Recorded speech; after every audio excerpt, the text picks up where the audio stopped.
ونستغفره ونؤمن به ونتوكل عليه ونعوذ بالله من شرور أنفسنا ومن سيئات أعمالنا من يهده الله فلا مضل له ومن يضلله فلا هادي له ونشهد أن لا إله إلا الله وحده لا شريك له ونشهد أن سيدنا وحبيبنا ومولانا محمدا عبد الله ورسوله فقد قال الله تعالى في كلام المجيد والفرقانه الحميد أعوذ بالله من الشيطان الرجيم بسم الله الرحمن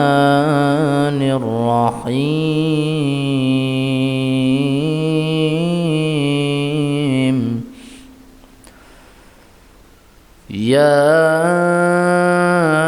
أيها الذين آمنوا لا تلهكم أموالكم ولا أولادكم عن ذكر الله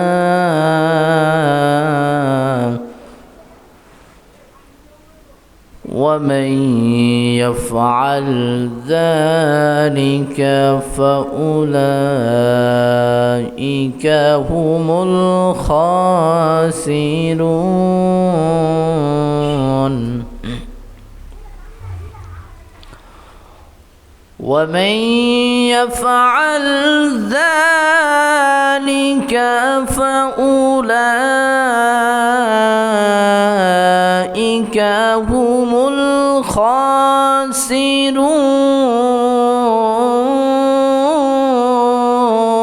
الخاسرون صدق الله العظيم. وقال النبي صلى الله عليه وسلم مروا أولادكم بالصلاة وهم 7 سنين واضربوهم عليها وهم 10 سنين وفرقوا مضاجعهم إن الله وملائكته يصلون على النبي يا أيها الذين آمنوا صلوا عليه وسلموا تسليما اللهم صل على مولانا محمد وعلى آل سيدنا مولانا তাহাজ্জুদের যাইনা মাঝে ডেকে দিও প্রভু আমায় ইকামতের দিনের লাগি কবুল করে নিও আমায় আল্লাহুম্মা সাল্লি আলা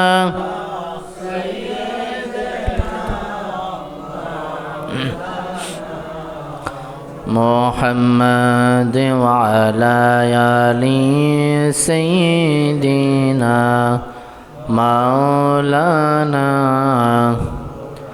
শিবে আবু তালিব শেখে কারাগার কাটলো সেথাই তোমার বহুদিন হলো পার শিবে আবু তালিব শেখে কারাগার কাটলো সেথাই তোমার বহুদিন হলো পার না খেয়ে না ঘুমে কত রাত কেঁদে দিন কায়েমের তোরে ধৈর্য ধরে ধরে হে রাসূল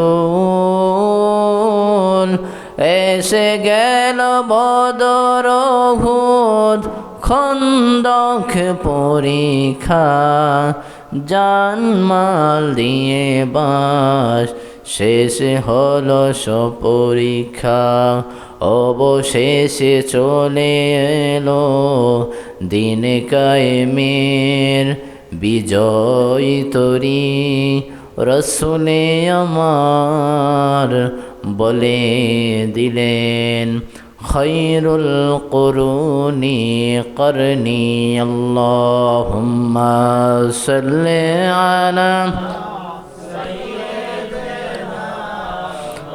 مولانا محمد وعلى آل سيدنا مولانا لا إله إلا الله لا إله حسبي ربي جل الله ما في قلبي غير الله نور محمد صلى الله لا إله لا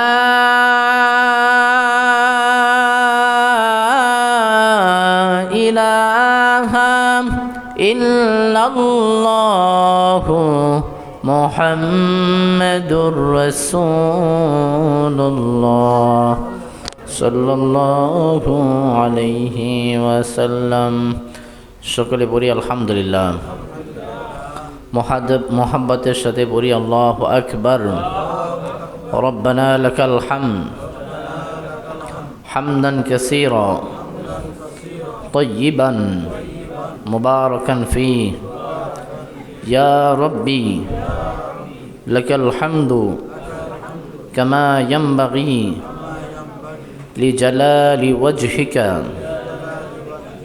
وعظيم سلطانك لك الحمد بالإيمان لك الحمد بالإسلام। সকলে প্রশংসা করলাম কার? সব কাজে প্রশংসা করব কার? আমাদের হায়াতের মালিক, রিজিকের মালিক, ধন দৌলতের মালিক, সব কিছুর যিনি মালিক তিনি কে? লক্ষ কোটি দুরূদ ও সালাম সেই বিশ্ব নবীজির পর, সরকায়ে দু আলেমের পর, যাকে সৃষ্টি করা না হলে কুল কায়নাত আল্লাহ তাআলা সৃষ্টি করতেন না। সেই বিশ্ব নবীজির শ্রেষ্ঠ উম্মত হিসেবে আল্লাহ তাআলা এই পৃথিবীর জমিনে আমাদেরকে আখিরি নবীর উম্মত হিসেবে প্রেরণ করেছেন, সেজন্য আবারও বলি আলহামদুলিল্লাহ। সম্মানিত উপস্থিতি, গত জুমাতেও আমরা কথা শুনেছিলাম মা বাবার হক সম্পর্কে, মা বাবার দায়িত্ব, মা বাবার খেদমত সম্পর্কে। কোরআনুল কারীমের সূরা বনী ইসরাঈল থেকে শুরু করে সূরা নিসা, অসংখ্য সূরাতে, অসংখ্য আয়াতে আল্লাহ রাব্বুল আলামিন মা বাবার হক আদায়ের ব্যাপারে গুরুত্ব আরোপ করেছেন। এবং এই পৃথিবীর জমিনের শুরু থেকে আজ পর্যন্ত সমস্ত সন্তান মা বাবার দোয়া ছাড়া বড় হতে পারে নাই। আজকে আমরা শুনব, যেহেতু প্রত্যেক জুমাতে আমরা নতুন করে একটা বিষয়কে নিয়ে শুনি, সন্তানের হক। গত জুমাতে ছিল সন্তানের উপর মা বাবার হক, আজকে আমরা শুনব মা বাবার উপর সন্তানের হক। সন্তানকে যদি আপনি সন্তানের মতন ঘরে তুলেন তাহলে সেই সন্তান সুসন্তান হয়, অন্যথায় সন্তান কুসন্তান হয় কি হয় না? এই পৃথিবীতে শুধুমাত্র মানুষ ছাড়া, মানুষের মতো গড়ে ওঠা ছাড়া মানুষকে আমরা মানুষ বলি না। মানুষের ঘরে জন্মগ্রহণ করে মানুষ হয় না।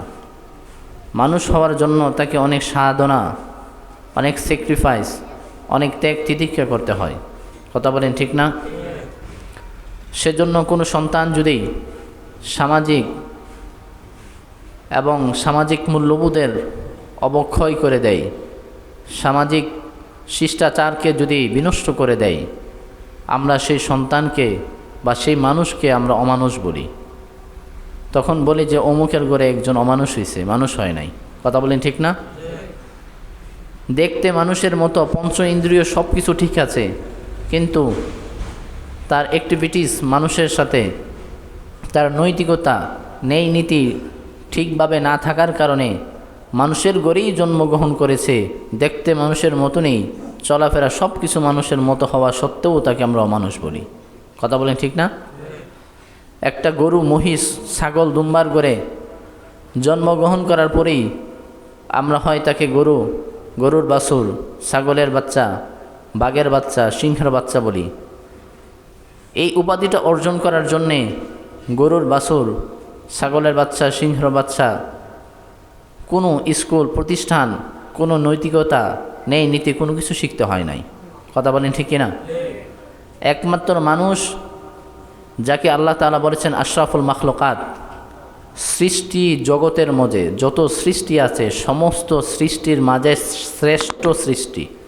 বলেন আলহামদুলিল্লাহ। শ্রেষ্ঠত্ব অর্জন করা এতটা ইজি নয়। এই জন্য আল্লাহ রাব্বুল আলামিন মানুষকে মানুষ হওয়ার জন্য কোরআন দিয়েছেন, হাদিস দিয়েছেন, যুগে যুগে লক্ষ লক্ষ নবী রসুলগণ দিয়েছেন। কথা বলেন ঠিক কিনা? মা বাবা যদি সন্তানের হক ছোট থেকে আদায় করে সঠিকভাবে, তাহলে সেই সন্তানটা আশা করা যায় নৈতিক মূল্যবোধ, ন্যায় বিচার সে শিখবে।